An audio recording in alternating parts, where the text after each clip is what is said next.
आता गोळा फेकतेस काय करायचे, दोन लाईन जे आहेत बाजूच्या, ठीक आहे, ह्या दोन लाईनच्या मागच्या बाजूने गोळा घ्यायचा आणि गोळा फेकायचा तुम्ही, ठीक आहे, लक्षात आलं. रिटर्न जाते वेळेस ह्याच बाजूने वापस यायचं. इथपर्यंत समजलं सर्वांना. आता गोळा फेकते वेळेस हा जो रिंग आहे, रिंगला असं टच करायचं. इकडे बघा खाली टच झाला, हा फाऊल नाही आहे, पण वरती पाय गेला तर हा काय झाला, फाऊल झाला. हा समोर तसंच हे स्टॉपर आहे, ठीक आहे, स्टॉपरला टच झाला तर फाऊल नाही, पण स्टॉपरच्या असं वरती पाय गेला तर फाऊल आहे.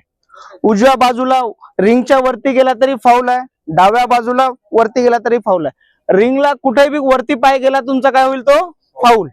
आता गोळा फेकते तुमचं अनबॅलन्स झालं, अनबॅलन्स होऊन तुमचा पाय समोर गेला, हा काय झाला, हा काय झाला, फाऊल. सेम तसंच कोणत्याही बाजूला अनबॅलन्स होऊन तुमचा पाय गेला तो झाला फाऊल.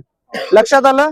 आणि ह्या जो दोन लाईन दिसत आहे लाईन सर्वांना, ह्या लाईनच्या आउटला गोळा गेला तुमचा, कुठं, लाईनच्या आउट म्हणजे बाहेर, तर तो काय होईल, फाऊल. तो किती अंतरावर असला तरी फाऊल होईल. समजलं. कोणाला काही शंका. गोळा फेकतेस तुमचा पाय वरती गेला ना आतमध्ये आला, हा फाऊल नाहीये.